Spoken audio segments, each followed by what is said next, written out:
Hello, could you tell us a bit about what you do here? Absolutely. I am the Director of Development, which means I'm in charge of fundraising. And fundraising can be broken down into a couple little areas. I work with people who are members and give us smaller amounts of money. I work with people who give us large amounts of money, major donors. I work with people who want to give us money through their wills or their estates. That's called planned giving. And I work on special events. We have a person who manages that. Does he really? Where does he work?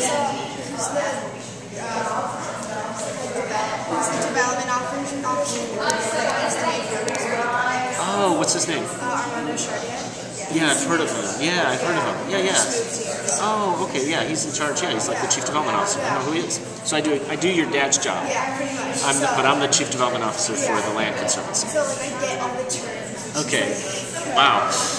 And the other thing that we work with are corporations and foundations. We work to ask them for money. So that's my job. Yeah. In short. And you like what you do? Love it. What's your favorite part of your job?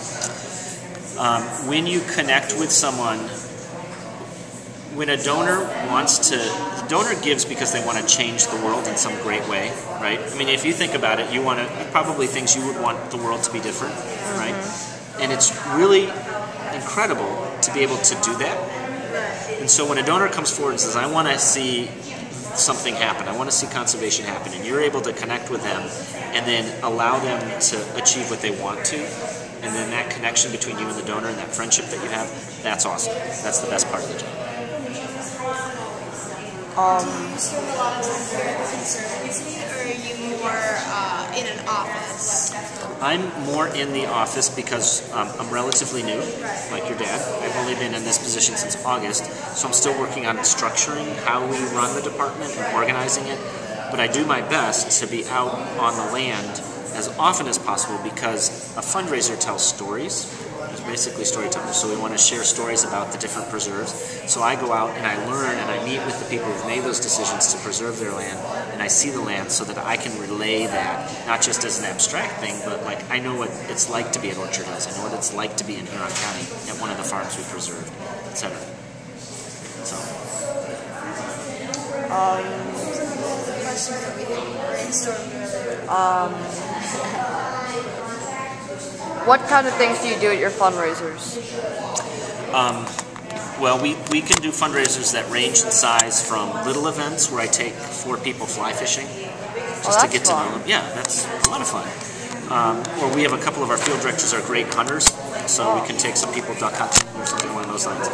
We also we have on the other scale, our largest event is 600 people, and that's just cocktail hour and dinner and presentation. What's that called? Evergreen Everblue. That's what I thought. Yeah, I thought, didn't Allison play in that? She might have. I think she played. Yeah. Here, let me. Allison, did you play in the Evergreen Everblue thing? Yeah. Thought so. So yeah, she's been to it, so she knows those. So those are just big parties. And sometimes we have smaller parties where we just gather people who are landowners and we just have nice drinks and music and everyone's having a good time. Sometimes we have events that are presentations, like information about the work that we do. So it ranges from all different kinds of things of why you'd have a group of 100 people. We have some of our unusual events. We have a yoga event here at Orchard Hills. So we have 450 people doing yoga out on the grass in the spring, in the fall. We work with Cleveland Yoga to do that. They bring all their Sunday morning classes out here and we do yoga on the preserve. We also do a rock concert called Conservation Rocks at the Beachland Club, which is in Cleveland. And we have people who work for conservation organizations but also have bands. We put them on stage. So it's all about conservation and the people who are in conservation, the music they make. We have a couple hundred people that come to that. So we have some events that range from just parties to rock concerts and yoga, all sorts of stuff. Anything to engage people. What's like an average donation, the average donation amount that you get, and what's the highest one that you've ever gotten? Well, the highest one I can't say because it's anonymous, but it was multiple millions. Wow. But we have had a couple of people give us $1 million or more. And the smallest donation, we have people who write us checks for $5. But I would say the average, like if you look at, we have about, in a course of a year, we'll have maybe 1,500 to 1,700 people who give us money. Probably if you look at real average, the average gift is probably a couple $100. All right. And do you sponsor yourselves in any way? Like, do you like, Donation to yourself? no, but I'm saying, like, do you put ads out or anything like that about the reserve? Yeah, we do. Advertising. We don't have an enormous budget to do like billboards or anything like that, but we might like. So there's an organization called Ducks Unlimited that focuses on duck habitat conservation and hunting, and they might have an annual dinner, and we'll put an ad in their booklet. We'll do things like that. We might put ads in places like at Cleveland Yoga, which is a partner of ours. Those kinds of things. And then we'll probably do like most of our ad type thing is like FaceTime with garden clubs and other conservation groups. So we don't do a whole lot of advertising. We'll do a lot of mailing, but not a lot of like placed advertising, media buys. We don't have the budget of a clinic. Elijah, do you have anything? What's that? What else is left? What did some of the other groups ask you? Now you're catching me. I don't know. They ask me all sorts of questions about the work that I do, the type of events, number of people. I'm sure answer. You could ask me what my favorite property is that we've preserved. What's What's your that? favorite property? East Point Preserve. Why? It is stunningly beautiful. It is 9 acres, so it's small. But it's on the tip of South Bass Island, which is in Lake Erie, which we're Put-in Bay, if you know where Put-in Bay is. So it's this little peninsula, 9-acre peninsula, right on the tip of the island. When you're on the tip of it, it's like no one else is around you. You're like at the end of the world because it's incredibly beautiful. You do, and it's just a beautiful spot. And the day I went, last time I went, it was fall, and there were tons of wild grapes on the preserve, and you could eat the wild grapes off of the vine. And we sat on the beach, and we were taking some donors out to the trip, and it's a beautiful sight, particularly if the weather's nice. So that's my favorite so far of ones that I've seen. That's cool. Yeah, it is a neat project. What's your favorite event that you have?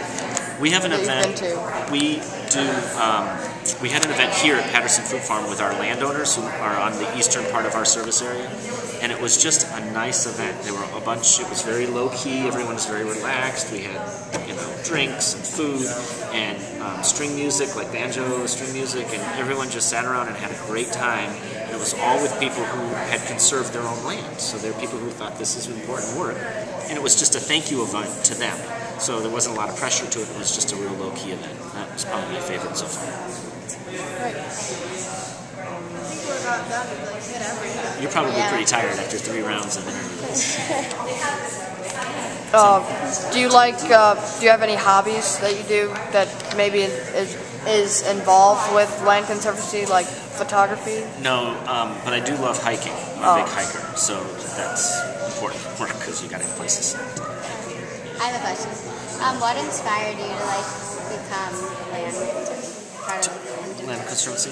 My father is a biologist who works, actually he's an ecologist, so I grew up knowing about ecology. He's actually faculty at Case. In my first job was in conservation. As an 18-year-old, I was like a summer teacher at the Nature Center at Shaker Lakes. So I taught 4- and 5-year-olds.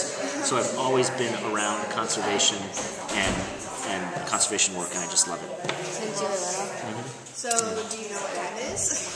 What time it is right now? Just wondering. No, I don't have my watch on me or anything. 11:22. I think I'll stop.